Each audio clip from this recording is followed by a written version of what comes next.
কেমন আছেন সবাই? আশা করি যে যেখান থেকেই দেখছেন সবাই খুব ভালো আর সুস্থ আছেন। আমি ক্যামেলিয়া, লন্ডনে বাঙালির জীবনে আপনাদের স্বাগত জানিয়ে শুরু করছি আরও একটা নতুন এপিসোড।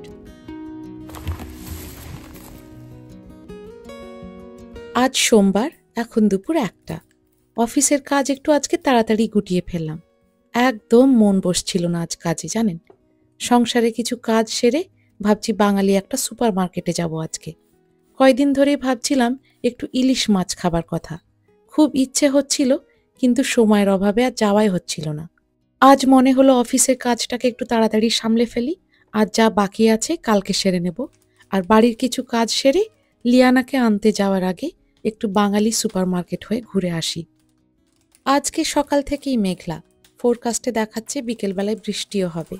বৃষ্টি শুরুর আগে বাইরের কাজগুলো সব সেরে আসতে পারলে ভালো হয়। তাপমাত্রা এখন প্রতিদিনই একটু একটু করে কমছে। এখন 9-10 ডিগ্রি হবে, আবার সাথে বৃষ্টিও শুরু হয়েছে। সকালে বোন পাশের কর্নারের দোকান থেকে একটা দুধের বোতল কিনতে গিয়েছিল। সঙ্গে দেখছি এক থোকা লাল গোলাপও নিয়ে এসেছে। বেশ অনেক দিন হলো বাড়িতে তাজা ফুল আর রাখা হয় না। একটা সময় ছিল প্রতিদিন বাড়িতে তাজা ফুল রাখতাম, কখনো টেবিলে, কখনো জানালার পাশে। এখন মাঝে মাঝে মনে হয় ফুল গাছেই সুন্দর, তাই কাটা ফুল দেখলেও মন এগোয় না কিনতে, জানেন। তবে এই ভাবনা হয়তো ক্ষণস্থায়ী, হয়তো আবার কোনোদিন এক থোকা গোলাপ নিজেই কিনে নিয়ে আসব। আজ মনটা ভীষণ অস্থির, জানেন। এক ধরনের ক্লান্তি যেন মনটাকে আষ্টে পৃষ্ঠে জড়িয়ে ধরেছে। এত কাজ আর এত ব্যস্ততা জীবনে মাঝে মাঝে মনে হয় একটা দিন যদি ছুটি পেতাম, যেখানে কিছুই করতে হবে না, শুধু চুপচাপ থাকবো নিজের মতো।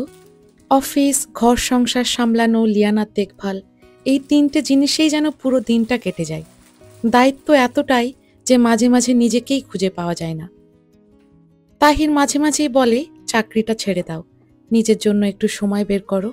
কিন্তু জানেন, আমার কোনোদিনই চাকরিটা ছেড়ে দিতে মন চায় না। গ্রাম থেকে উঠে এসে অনেক প্রতিযোগিতার মধ্যে দিয়ে এই চাকরিটা পেয়েছিলাম। নিজের চেষ্টায়, নিজের পরিশ্রমে এই বিদেশের মাটিতে একটুখানি জায়গা নিজের জন্য তৈরি করেছিলাম। আর আজ প্রায় 1 দশকেরও বেশি সময় ধরে ধীরে ধীরে নিজের অবস্থানটা গড়ে তুলেছি কর্মস্থলে। টাকা পয়সা হয়তো সব নয়, কিন্তু এই সম্মানটা, এই জায়গাটা একটু ক্লান্তির দায়ে কি ছেড়ে দেওয়া যায় বলুন? তার উপরে এখানকার জীবনযাত্রা এতটাই দ্রুত, সময়ের সঙ্গে যেন একটা না একটা প্রতিযোগিতা চলে। তবু আমরা অনেক ভাগ্যবান, জানেন, কারণ পরিবার থেকে প্রচুর সাহায্য পাই আমরা।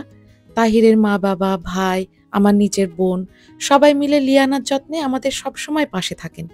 তবুও কি জানি, ক্লান্তি যেন পুরোপুরি যায় না। তাহিরও ক্লান্ত, আমিও ক্লান্ত। এখানে প্রায় সব বাবা মাই ক্লান্ত।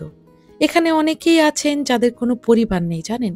ছোট বাচ্চা আছে, একা হাতে সব সামলান। তাদের কথা ভাবলে সত্যি অবাক হই। আমরা এত সাহায্য পেয়েও ক্লান্তি যেন আমাদের ছাড়ে না, কিন্তু তারা কিভাবে যে ম্যানেজ করে সত্যি ভাবার বাইরে।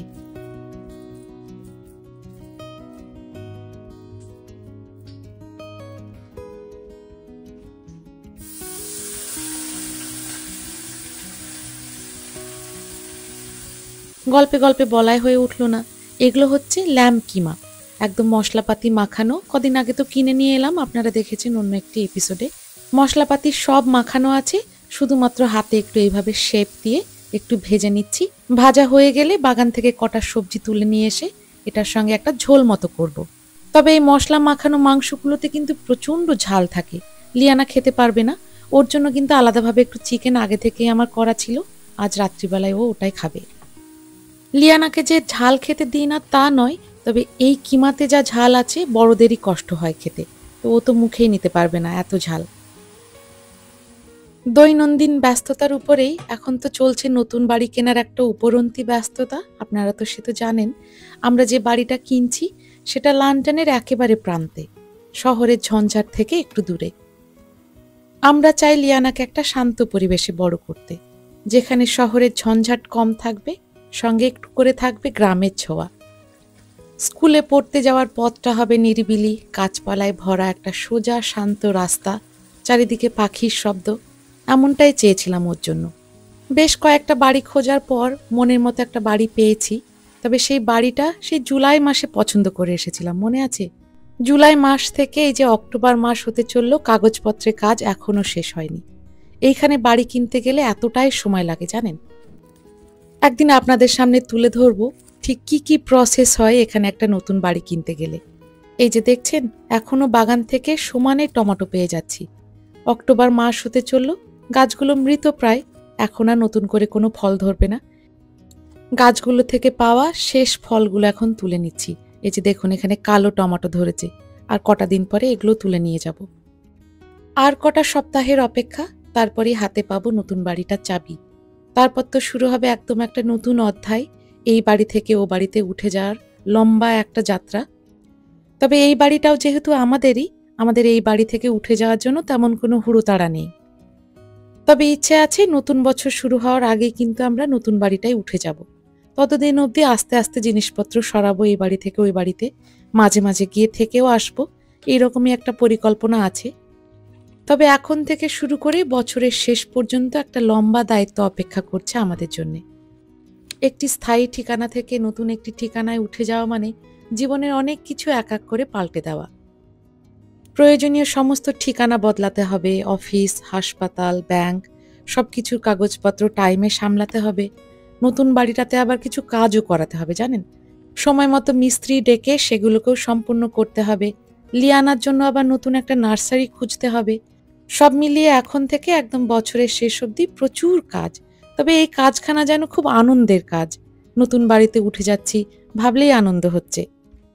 বাড়িটাকে কিভাবে সাজাবো, নতুন ফার্নিচার কেনা, কাজগুলো যথেষ্ট কঠিন হলেও এগুলো কিন্তু মনে আনন্দই নিয়ে আসে। আর সেই জুলাই মাস থেকে শুরু করে এখন তো অক্টোবরেরও শেষ হতে চলল, এখন বাড়ির চাবিটা পাওয়ার জন্য আর তর্স হয়েছে না জানেন। কবে চাবিটা পাবো, এইসব কাজগুলো শুরু করব তাই ভেবে অস্থির হয়ে যাচ্ছি। লিয়ানা আগামী বছর সেপ্টেম্বরে স্কুলে ভর্তি হবে, আর তার অ্যাপ্লিকেশনটা এই বছরই করতে হবে। এখানে সব প্রাইমারি স্কুলের ভর্তির এই একই নিয়ম, ভর্তির ঠিক 1 বছর আগে অ্যাপ্লিকেশন জমা দিতে হবে। আর শুধু অ্যাপ্লিকেশন নয়, যে স্কুলে পড়বে সেই স্কুলের কাছাকাছি স্থায়ী ঠিকানা হতে হবে। আমরা ওর জন্য মনে মনে যে স্কুলটি খুঁজে রেখেছিলাম সেই স্কুলের কাছাকাছি বাড়িটা কিনছি, এ তো আপনারা অনেকেই জানেন। তো সময় মতো সে অ্যাপ্লিকেশনটাও করতে হবে। এই যে হলুদ ক্যাপসিকামটার কিছু বীজ রেখে দিচ্ছি, সামনের বছর যদি ভাগ্য ভালো থাকে এই থেকে বেশ কিছু গাছ আবার পাবো। গত 3-4 মাসে আমাদের ক্যাপসিকাম, টমেটো আর লঙ্কা কিনতে হয়নি জানেন, বাগান থেকে এত ফলন পেয়েছি এই বছর। চলুন, ওইদিকে মোটামুটি কাবাবটা ভাজা হয়ে গিয়েছে, এবার এই সবজিগুলো মিশিয়ে দিয়ে একটু ঝোল মতো করে নেব। দেখছেন কত তেল আর ঝোল বেরিয়েছে এই কাবাব থেকে। রান্নাটা হয়ে গেলেই বেরিয়ে যাব আমাদের বাড়ির কাছের একটা বাঙালি বাজারে। বাঙালিদের প্রিয় মোটামুটি সবকিছুই পাওয়া যায় ওখানে, তবে আমাদের বাড়ি থেকে একটুখানি দূরে হওয়ার জন্য আমাদের সেভাবে যাওয়া হয়ে ওঠে না।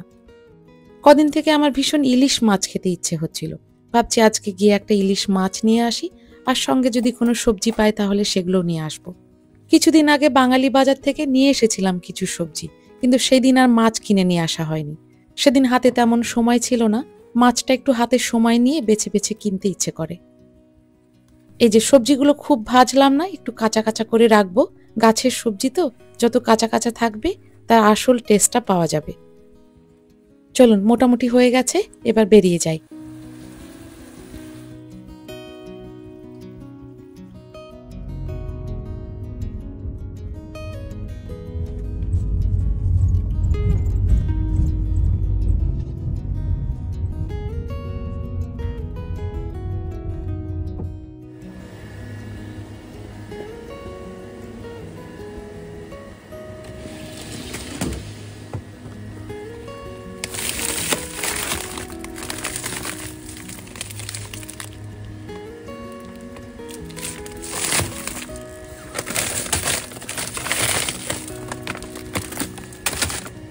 এই যে পদ্মার ইলিশ দেখছেন, আমাদের দেশের ইলিশের সঙ্গে স্বাদে তেমন কিন্তু কোনো পার্থক্য নেই। তবে হ্যাঁ, কাঁচা ইলিশের মতো ঝাঝালো সেই টাটকা গন্ধটা এখানে পাওয়া যায় না। তবু ভাবলে দেখুন, দেশে এখন বেশিরভাগ ইলিশই তো বরফে দেওয়া থাকে, তাই না? তাই খুব বড় যে তফাৎ হয় স্বাদে তা কিন্তু নয়। যত্ন করে রাঁধলে এখানকার ইলিশও বেশ জমে যায় স্বাদে।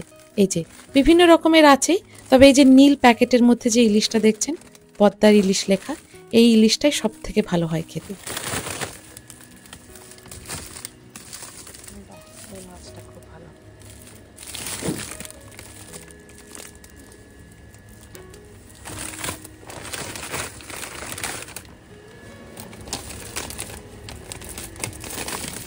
এই মাছটা বেশ ভালো লাগছে, একটু ছোট।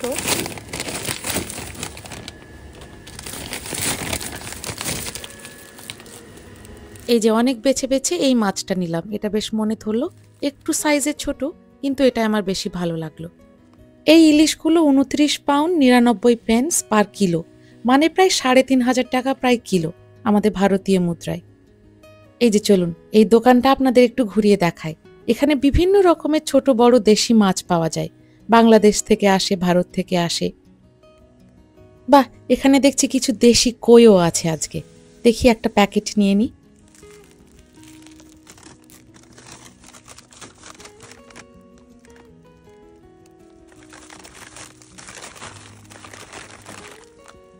মাছগুলোকে সুন্দরভাবে কেটে ধুয়ে পরিষ্কার করে প্যাকেট করে বিক্রি হচ্ছে। বাড়িতে নিয়ে গিয়ে একটু জলে ধুয়ে নিলেই একদম সরাসরি রান্নার জন্য রেডি হয়ে যাবে। এই কইগুলোর দাম হলো 5 পাউন্ড 99 পেন্স পার কিলো, মানে ওই ধরুন 700 টাকা কিলো ভারতীয় মুদ্রায়।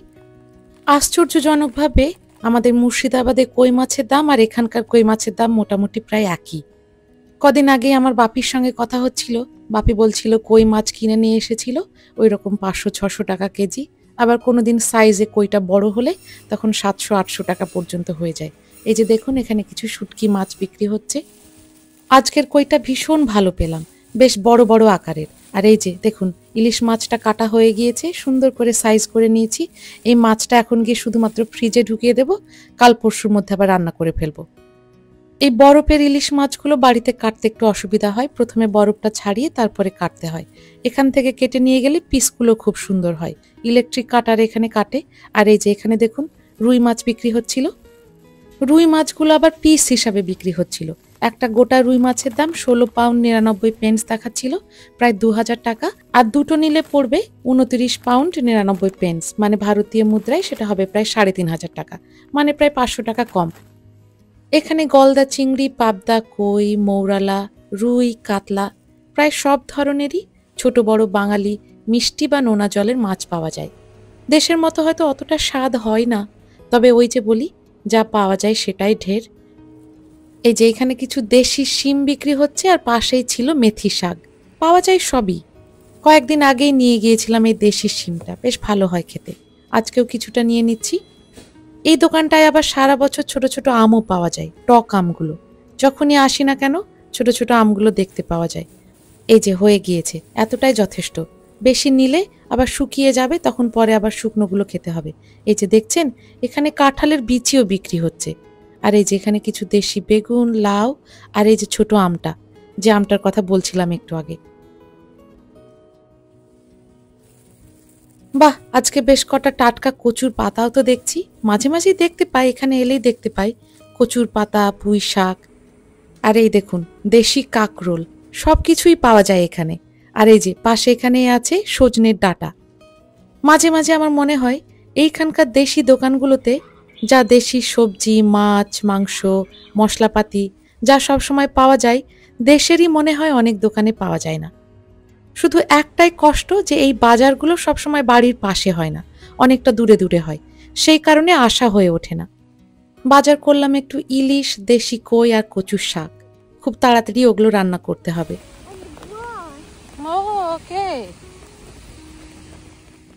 লিয়ানাকে নিয়ে ফিরতে ফিরতে ভীষণ বৃষ্টি শুরু হয়ে গিয়েছিল, আবার এদিকে বৃষ্টিটা থেমেওছে।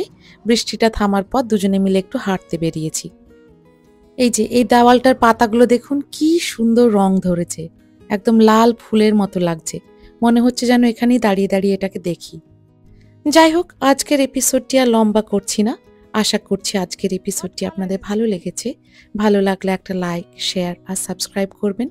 আপনাদের সকলের সুস্থতা কামনা করে এপিসোডটি এখানেই শেষ করছি। সবাই খুব ভালো থাকবেন, সুস্থ থাকবেন। দেখা হচ্ছে খুব শিগগিরই নতুন কোনো একটি গল্পে। পাতা ইজ লিফ। ভেজা। ভেজা লিফ, হ্যাঁ, ভেজা পাতা। ভেজা পাতা, হ্যাঁ। Red Bengali and what is leaf? And the leaves are in it too. I'm trying to get the leaves out.